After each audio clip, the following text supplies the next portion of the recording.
नमस्कार, मैं जीवन वर्मा आपका इस यूट्यूब चैनल पर बहुत बहुत स्वागत करता हूं। जैसा कि अभी आपको पता होगा, कक्षा 12th का केमिस्ट्री का पेपर 28 फरवरी को यहां पर संपन्न होने जा रहा है। तो उसी को देखते हुए यहां पर एग्ज़ाम से संबंधित बहुत ही महत्वपूर्ण और ब्लूप्रिंट पर आधारित यहां पर प्रश्न आईएमपी निकाले गए हैं। सभी छात्र एक बार इन्हें ज़रूर याद करें ताकि आप अधिक से अधिक नंबर परीक्षा में ला सकें। तो चलिए आपको बता दें, वार्षिक परीक्षा 2022 महत्वपूर्ण प्रश्न है ये, और विषय केमिस्ट्री ब्लूप्रिंट पर आधारित सभी प्रश्न बहुत ही मोस्ट आईएमपी हैं। यहाँ पर आपको बता दें कि अगर आप हमारे इस चैनल पर पहले हैं तो प्लीज़ चैनल को सब्सक्राइब कर लीजिएगा, क्योंकि जो भी पेपर्स और जो भी महत्वपूर्ण प्रश्न रहेंगे वो आपको इस यूट्यूब चैनल के माध्यम से प्रोवाइड कराते रहेंगे। तो चलिए हम पहली यूनिट से देखते हैं। यहाँ पर इकाई 1 जो दी हुई है वो है सॉलिड अवस्था यानी ठोस अवस्था। यहाँ पर उसमें से सभी प्रश्न ऑब्जेक्टिव पूछे जाएंगे। तो ऑब्जेक्टिव प्रश्न के लिए आपको पहले ही वीडियो प्रोवाइड करा चुका हूँ, आप प्लीज़ उस वीडियो को ज़रूर देखें। उसमें से 4 अंक के ओनली ऑब्जेक्टिव आपसे पूछे जाएंगे। सेकंड यूनिट जो इकाई है वो है विलियन। उसमें से 2 प्रश्न के 2 नंबर का एक प्रश्न और 3 नंबर का एक प्रश्न, यानी टोटल 5 नंबर के प्रश्न पूछे जाएंगे। तो पहले हम देखेंगे 2 अंक वाले प्रश्न जो कि परीक्षा की दृष्टि से बहुत ही महत्वपूर्ण है। पहला प्रश्न है आदर्श विलयन और अनादर्श विलयन में अंतर बताइए।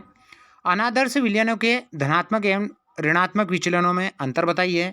हेनरी का विलेयता संबंधित नियम को लिखिए। राउल्ट का नियम लिखो। मोलरता और मोलरता में अंतर बताइए। ये थे 2 नंबर के प्रश्न जो कि परीक्षा की दृष्टि से बहुत ही महत्वपूर्ण हैं। इसी के बाद 3 अंक वाले जो प्रश्न हैं वो है मोलर क्वथनांक उन्नयन स्थिरांक किसे कहते हैं। किसी विलेय की मोलरता और क्वथनांक उन्नयन में संबंध को बताइए। सेकंड है नॉर्मलता, मोलरता और मोलरता को समझाइए। तीसरा है परासरण और विसरण में अंतर को लिखिए। चौथा है 120 ग्राम NaOH को 2 लीटर विलयन में विलय किया गया है, तो विलयन की मोलरता को ज्ञात कीजिएगा। 5th नंबर का जो प्रश्न है, यदि 6 ग्राम यूरिया को 72 ग्राम जल में विलय किया गया हो तो यूरिया का मोल प्रवाह ज्ञात कीजिए। ये थे यूनिट नंबर 2 से बहुत ही महत्वपूर्ण प्रश्न। चलिए यूनिट नंबर 3 देखते हैं, विद्युत रसायन इलेक्ट्रोकेमिस्ट्री, जो कि 5 नंबर का एक ही प्रश्न आपसे परीक्षा में पूछा जाएगा। परीक्षा की दृष्टि से यहाँ पर 3 महत्वपूर्ण प्रश्न हैं। फेराडे के विद्युत अपघटनों के नियम को समझाइए। मानक हाइड्रोजन इलेक्ट्रोड क्या है और क्लोरास का नियम क्या है और इसके अनुप्रयोगों को लिखिए। यहाँ पर तीनों ही प्रश्न बहुत ही महत्वपूर्ण हैं, इनको आप याद कर लीजिएगा।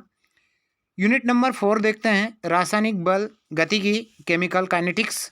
इसमें से 2 नंबर के 2 ऑब्जेक्टिव पूछे जाएंगे और 3 नंबर का एक प्रश्न है, यानी टोटल आपसे पूछे जाएंगे 5 नंबर के कुल क्वेश्चन पूछे जाएंगे। तो चलिए इसमें से हम 3 नंबर के जो प्रश्न हैं, क्योंकि ऑब्जेक्टिव के लिए मैं अलग से एक वीडियो बना चुका हूं, तो इनमें मैं ऑब्जेक्टिव का एक भी प्रश्न नहीं है, ओनली जो प्रश्न हैं वो रहेंगे, ऑब्जेक्टिव वाले नहीं रहेंगे। पहला है 3 नंबर का, रासायनिक अभिक्रिया के वेग को प्रभावित करने वाले कारकों को लिखिए। दूसरा है अभिक्रिया की आणविकता और अभिक्रिया की कोटि में अंतर बताइए। तीसरा है अभिक्रिया की दर और दर स्थिरांक में अंतर लिखिए।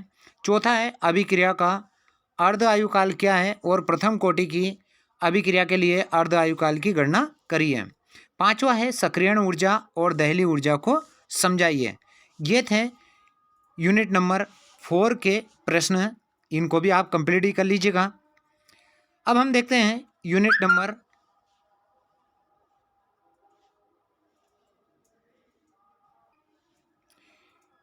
नंबर 5 सरफेस केमिस्ट्री सतह रसायन। इसमें से एक एक नंबर के 2 ऑब्जेक्टिव आएंगे और 2 नंबर का एक प्रश्न है। टोटल इसमें से जो पूछे जाएंगे 4 नंबर के। तो हम देख लेते हैं 2 नंबर के प्रश्न। भौतिक अधिशोषण और रासायनिक अधिशोषण में अंतर बताइए। सेकंड है द्रव स्नेही कोलाइडी और द्रव विरोधी कोलाइड में अंतर बताइए। तीसरा है अपवहन और विद्युत अपवहन किसे कहते हैं। चौथा है विद्युत कण संचलन किसे कहते हैं। टिंडल प्रभाव और ब्राउनी गति को समझाइए। और अधिशोषण किसे कहते हैं। ये सभी प्रश्न परीक्षा की दृष्टि से बहुत ही महत्वपूर्ण है, 2 अंक के प्रश्न हैं। चलिए यूनिट नंबर 6 को देखते हैं। यूनिट नंबर 6 में से 3 नंबर के ओनली ऑब्जेक्टिव पूछे जाएंगे। यूनिट नंबर इकाई 7 में से पी ब्लॉक के तत्व फर्स्ट और सेकेंड, इसमें से 3 नंबर के ऑब्जेक्टिव और 2-2 नंबर के 2 प्रश्न, यानी टोटल 8 नंबर के इसमें से पूछे जाएंगे। तो जो 2 नंबर के प्रश्न हैं उनको 2 अंक वाले उनको देख लेते हैं। पहला है अमोनिया का क्वथनांक उच्च होता है क्यों। दूसरा है सामान्य ताप पर जल द्रव है जबकि H2S गैस है क्यों। तीसरा है गंधक ठोस अवस्था में पाया जाता है क्यों। चौथा है क्लोरीन द्वारा फूलों का विरंजन क्रिया स्थायी होती है किंतु या जबकि SO2 की द्वारा अस्थायी होती है क्यों। पांचवा जो दिया है सल्फर के ऑक्सी अम्लों के नाम लिखिए। छठा है फ्लोरीन के केवल जो फ्लोरीन होता है वो केवल -1 ऑक्सीकरण अवस्था दर्शाता है जबकि अन्य हेलोजन +3 +5 +7 ऑक्सीकरण अवस्था भी दर्शाते हैं क्यों। तो उनमें डी ऑर्बिटल होता है, इसका मेन रीजन ये है। इस प्रश्न को आप अच्छे से याद कर लीजिएगा। 7 नंबर का है HF द्रव है जबकि अन्य हेलोजन के हाइड्राइड सामान्य ताप पर क्या है, गैस है क्यों। 8वां दिया है इसमें उत्कृष्ट गैसें रासायनिक रूप से अक्रिय होती हैं क्यों होती हैं। 9वां है एलोजन रंगीन होते हैं क्यों होते हैं। 10वां है जिनान के 2 यौगिकों के नाम, संरचना सूत्र और संकरण के नाम लिखिए। 11वां है अंतरा हेलोजन यौगिक क्या होते हैं। 12वां है जिनान अक्रिय गैस है फिर भी यौगिक बनाती है क्यों। तो ये थे 2 नंबर से संबंधित प्रश्न इकाई 7 के। चलिए यूनिट नंबर 8 को देखते हैं। इकाई 8 डी और एफ ब्लॉक यानी संक्रमण तत्व और लेंथेनाइट और एक्टिनाइट्स यानी अंतः संक्रमण तत्व एफ ब्लॉक के, इनमें से 5 नंबर का एक ही प्रश्न यहाँ पर पूछा जाएगा। तो पहला प्रश्न है संक्रमण धातुएं सामान्यतः कैसी रंगीन यौगिक बनाती हैं क्यों। सेकंड है लेंथेनाइट संकुचन क्या है, इसके प्रभाव को समझाइए। तीसरा है डी तथा एफ ब्लॉक के तत्व में प्रमुख अंतर को दीजिए। चौथा है लेंथेनाइट और एक्टिनाइट्स में 5 अंतर लिखिए। और 5वां है संक्रमण तत्व क्या है और इन्हें कितनी श्रेणियों में बांटा गया है। तो ये थे 5 प्रश्न बहुत ही महत्वपूर्ण यूनिट नंबर 8 से। अब हम देखेंगे यूनिट नंबर 9। इसमें दिया है उपसहसंयोजी रसायन, इसमें से 1 नंबर का एक ऑब्जेक्टिव और 2 नंबर का एक प्रश्न, यानी टोटल 3 नंबर के प्रश्न पूछे जाएंगे। तो 2 नंबर के प्रश्न को देख लेते हैं। द्विक लवण और संकुल लवण में अंतर बताना है, किलेट क्या है। तीसरा है प्रभावकारी इफेक्टिव एटॉमिक नंबर्स यानी प्रभावकारी परमाणु संख्या EAN से आप क्या समझते हैं। कार्बधात्विक यौगिक क्या है और निम्न यौगिकों के IUPAC नाम लिखिए। देखिए आपको बता दें कि ज़रूरी नहीं है कि यही IUPAC नाम आए, लेकिन इनके जैसे ही IUPAC नाम वहाँ पर 2 नंबर के आपसे पूछे जाएंगे। इनका IUPAC नाम आप कर लीजिएगा। 6ठा है लिगेंड क्या है, उदाहरण सही समझाइए। 7वां है NiCl4-2 अणुचुम्बकीय जबकि NiCO4 प्रतिचुम्बकीय क्यों, ये भी हमें कारण स्पष्ट करना है। तो ये थे यूनिट नंबर 9 के। अब हम चलिए यूनिट नंबर 10 की तरफ बढ़ते हैं। हेलो एल्केन और हेलो एरिन्स, इसमें से 4 नंबर के का पूछा जाएगा, यानी 2-2 नंबर के भी पूछ सकते हैं। तो टोटल इसमें से रिएक्शन पूछी जाएगी आपसे। चलिए जो रिएक्शन है उनको देख लेते हैं। क्या होता है जब केवल हमें समीकरण दीजिएगा। पहला है मेथिल ब्रोमाइड शुष्क ईथर की उपस्थिति में सोडियम धातु के साथ क्रिया करता है। अगला है second, ethyl bromide sodium ethoxide के साथ क्रिया करता है। तीसरा है एथिल क्लोराइड जली KOH के साथ क्रिया करता है। 5वां है एथिल ब्रोमाइड मैग्नीशियम धातु के साथ क्रिया करता है। 5वां है एथिल ब्रोमाइड सिल्वर नाइट्राइड विलयन से क्रिया करता है। तो ये 5 ही रिएक्शन को हमें समझाना है। इसके बाद यहाँ पर कुछ अभिक्रियाएं दी हैं, निम्न अभिक्रियाओं को समझाइए। वुड्स अभिक्रिया, सैंडमेयर अभिक्रिया और हुंस-डीकर अभिक्रिया, फ्रीडल क्राफ्ट अभिक्रिया, वुड्स फिटिंग अभिक्रिया, फेंकलैंड अभिक्रिया और फिटिंग अभिक्रिया। ये अभिक्रियाएं परीक्षा की दृष्टि से बहुत ही महत्वपूर्ण है। इसी के बाद यहाँ पर जो दिया है प्रश्न क्रमांक 2, निम्न को कैसे बनाओगे?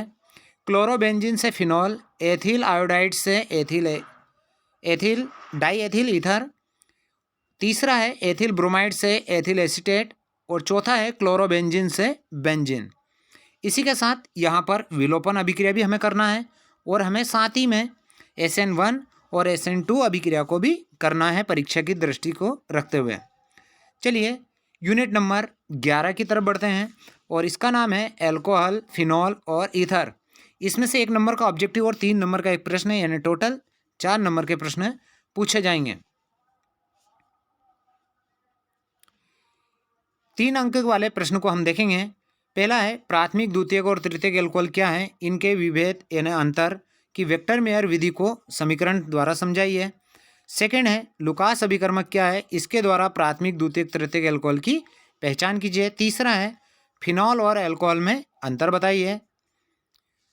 चौथा प्रश्न है निम्न परिवर्तनों के रासायनिक समीकरण दीजिए। एथेनॉल से डाईएथिल ईथर बनाना है। सेकंड है डाईएथिल ईथर से एथेनॉल बनाना है। तीसरा है एथेनॉल से एथिल एसीटेट बनाना है। चौथा है ग्लूकोज से एथेनॉल बनाना है। और पांचवा है निम्न अभिक्रियाओं को समझाइए। एक है हमारे पास में विलियमसन संश्लेषण की डाईएथिल ईथर बनाने की विधि, और दूसरी है कोल्बे शेमिट अभिक्रिया। तो ये भी परीक्षा की दृष्टि से बहुत ही महत्वपूर्ण है। चलिए यूनिट नंबर 12 की तरफ बढ़ते हैं और यूनिट नंबर जो 12 है उसमें से 1 नंबर का एक ऑब्जेक्टिव और 3 नंबर का प्रश्न है, यानी टोटल 4 नंबर के इसमें से पूछे जाएंगे। इसका नाम है एल्डिहाइड, कीटोन और कार्बोक्सिलिक अम्ल। पहला प्रश्न है एल्डिहाइड और कीटोन में अंतर बताना है। सेकंड है निम्न अभिक्रियाओं को समझाना है। रोजनमुंड अभिक्रिया, पार्किन अभिक्रिया, केनिजेरो अभिक्रिया और गेटरमैन कोच अभिक्रिया और एल्डोल संघनन। इसी के साथ एक और प्रश्न हमें करना है। तीसरा सिरका विधि द्वारा एसिटिक अम्ल किस प्रकार बनाया जाता है, इसको भी हमें समझाना है। तो ये थे यूनिट नंबर 12 के। चलिए यूनिट नंबर 13 के देखते हैं, नाइट्रोजन युक्त यौगिक। इसमें से 2 नंबर के ऑब्जेक्टिव पूछे जाएंगे, यानी 1 + 1 + 2 नंबर का एक प्रश्न पूछा जाएगा। टोटल इसमें से 4 नंबर के प्रश्न पूछे जाएंगे। तो चलिए 2 नंबर के जो प्रश्न हैं उनको देख लेते हैं। इसमें से यही अभिक्रियाएं आप कंप्लीट कर लीजिएगा। कार्बिल एमीन अभिक्रिया, हाफमैन ब्रोमाइड अभिक्रिया, सैंडमेयर अभिक्रिया, मस्टर्ड ऑयल अभिक्रिया और साटन वामन अभिक्रिया।